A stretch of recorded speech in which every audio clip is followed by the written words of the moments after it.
Linguagem, língua e fala. Eis uma tríade cuja materialização vincula-se a todo e qualquer processo comunicativo.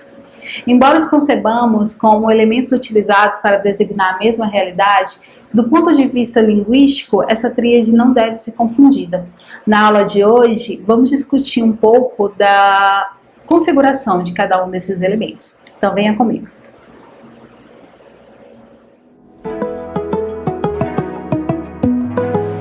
O primeiro elemento dessa tríade que nós vamos discutir é o conceito de linguagem. Linguagem é todo e qualquer mecanismo que nós utilizamos para nos comunicar. Ela está subdividida em três categorias. Nós temos a linguagem verbal, a linguagem não verbal e a linguagem híbrida. A linguagem verbal é quando nós fazemos uso da palavra, seja ela escrita ou falada. A linguagem não verbal é quando nós fazemos uso de qualquer elemento que não seja a palavra. E aí nós temos imagens, sinais, gestos, cores, né, que servem como um modo, um meio de comunicação, mas que não faz uso da palavra, né? Essa é tida como uma linguagem não verbal. Já a linguagem híbrida é a junção dessas duas linguagens, a linguagem verbal e a linguagem não verbal. No entanto, essas duas linguagens elas não se desvinculam no sentido de criar sentido. Uma vez que eu não posso nem somente olhar para a imagem, nem somente olhar para o texto, elas duas, em uma unicidade, criam um sentido para o que se quer comunicar. Então, a linguagem híbrida faz uso das duas linguagens, a linguagem verbal e a linguagem não verbal. Já a língua é um elemento utilizado na comunicação, determinados falantes, determinados grupos de falantes, que faz uso de um sistema de signos linguísticos, que nada mais é do que as palavras que competem a cada língua ou a cada idioma. Então a língua ela tem um caráter social, uma vez que um grupo, um coletivo faz uso desse sistema de signos para se comunicar. E aí eu posso dar como exemplo a língua portuguesa, é um exemplo de língua, a língua inglesa, a língua francesa, e ela se estrutura dentro de uma gramática, né, que compete a cada uma dessas línguas. Tá? Então, esse conceito de signos linguísticos, no qual formam as línguas, ele é subdividido em dois elementos, o significante e o significado. O significante nada mais é do que a palavra, né? Seja ela escrita ou seja a imagem acústica que nós fazemos quando ouvimos determinada palavra. Se eu digo, por exemplo, maçã, no momento que eu pronuncio ou que eu escrevo essa palavra, automaticamente a nossa cabeça cria uma imagem acústica que faz referência ao referente ou ao objeto no mundo ao qual o significante se refere. Então, o significante é a palavra, né, a escrita dessa palavra ou a imagem acústica que nós fazemos desse referente. Já o significado, por sua vez, é o que de fato significa, né, a palavra. O que é uma maçã? É uma fruta que nós utilizamos na nossa alimentação. Então, o signo linguístico ele se subdivide nessas duas categorias, o significante e o significado.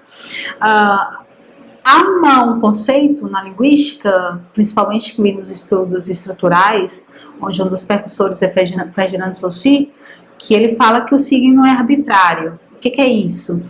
Significa dizer que não há uma regra para que o mesmo signo linguístico falado aqui no Brasil, na língua portuguesa, sirva para todo e qualquer falante ao redor do mundo.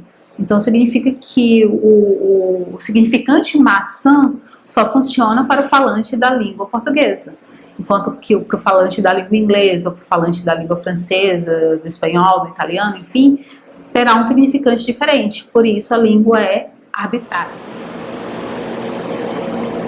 Por fim, a fala é uma atividade linguística que se caracteriza pela produção dos sons, que é oriunda do aparelho fonador que cada ser humano possui.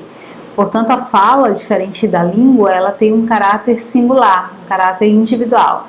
É essa singularidade que o falante vai construir significados por meio da oralidade, do uso oral dessa língua, a qual cada falante detém. Então, esse é um ponto interessante quando se fala da individualidade, porque vai haver nesse conceito níveis de falas distintos. Por exemplo, nós temos o nível coloquial, que é quando a fala se dá dentro de um espaço que não requer o uso formal da língua, né, não requer esse uso normativo, essa gramática bem falada. Então, o nível coloquial a gente consegue perceber nas relações de conversação, de diálogo entre pessoas do mesmo grupo familiar ou em grupo de amigos, né, você percebe esse uso da linguagem mais próxima, mais informal. Por outro lado, nós temos o nível da linguagem informal, que aí já requer um olhar mais atento à norma padrão da língua. Então, a fala, ou seja, esse falante, ele vai se aproximar o máximo da norma padrão, do que a gramática dita como normativo. Então, esses dois níveis da linguagem, o nível coloquial e o nível formal, eles competem ao conceito da fala, né? O falante, ele faz uso desses dois níveis, a depender, claro, do espaço e do local e da situação em que esse falante está inserido. Então, essa foi uma aula que trouxe, né, esses três conjunturas de como que cada um desses elementos dessa tríade se configura. Na aula seguinte do nosso curso, nós vamos falar das variações linguísticas, que é como que a gente vai perceber essa linguagem, a língua portuguesa, né, dentro desse país que tem dimensões continentais. Como é que a gente vê esse movimento da língua portuguesa por cada falante, por cada espaço, por cada região. Então, não perca a próxima aula, tá? Ela será a continuidade dessa e tenho certeza que você irá adquirir muita aprendizagem, muitas discussões interessantes nesse canal. Então, não perca. Obrigada!